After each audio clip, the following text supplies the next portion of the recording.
wayo Allah kai Allahu akbar wayo ya rabbil alamin kai kashi yau wajen kwana 5 kashi ya kifa yawa ta kashi na kamar inda raro ayo duk inda nake a mata ta ake wani nake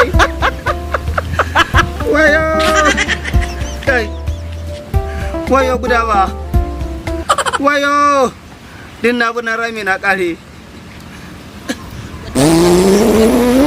ayo ga tusa akalla a rana ban yi tusa da yawa ba akalla na iya yin tusa irin 180 haka zuwa 170 kashi a kullun na yi sau 15 ayo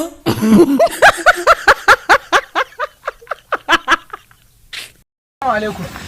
Kai tun ɗafi ina dandali ina jiran ka ina ka je? Ina zan samu damar zuwa dandali. Tun ɗafi ina jiran ka. Kai he ka ce an yi biyan bashi da kai. Samu guri zauna. He ka ce an kibawa garin su. Ai ba za ka ganni a dandali ba. Me ya faru? Ba za ka ganni a dandali ba. Ba kuma za ka ganni jiya ba. Ba kuma za ka ganni yau. Domin jiyan nan gaba ɗaya lankatakaf jiyan nan rayuwa ta je a ban ɗaki ta ƙare. A ban ɗaki? A ban ɗaki. In na shiga ban daki akalla nakan iya sharare minti 15 zuwa. Kana filasta? Ina kashi. Kuma kashin ba kakkautawa.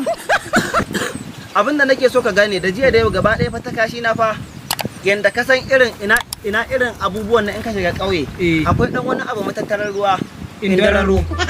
Ta kashi na yanda ka san indararo. No. Abinda nake so ni ina ga ma fa ni nan fa ta kashi na da a jike take. Let's go. Baya tsayawa. Shi yasa na juwari kenan. Ayo. Abokina. Kana ji? Ka ci mushe ne? Ba mushe na ci ba. Na gaya ma komai kuma na bayyana ma abin da yake zuciya. Dan cika ni. Nan da kai duk wani abu na tsaye da kashi na sha kashi ya ki tsayawa. What?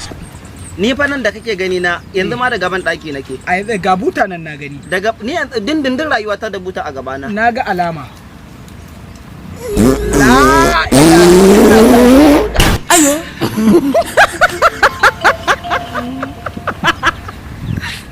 Abin da nake so ka gane kai abokina ne kuma abokina hakika. Abokina hakika. Kuma haka me zaka neman haka? To ai illata ne zaka yi. Bari in je. Ina zuwa. Zan dawo. Zan ma ta faduwa nan. Yanzu zan dawo. Ba fa inda zaka je. Yanzu zan dawo. To ina da Allah ka taimaka.